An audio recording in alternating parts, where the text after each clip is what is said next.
I spent almost 20 years of my life playing international sport. And ever since I've become the Prime Minister, I hardly have any time to watch sport, even on television. So this is going to be a great a holiday almost, a pleasure to really watch Winter Olympics in Beijing, and I'm really looking forward to that.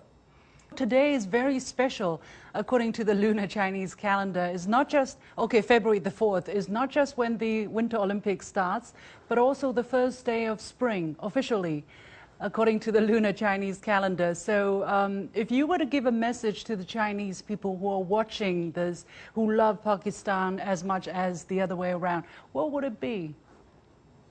Well, I want to wish the people of China happy lunar Chinese New Year.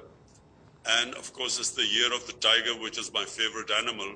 So I hope, this coming year brings peace and prosperity to China and the rest of the world.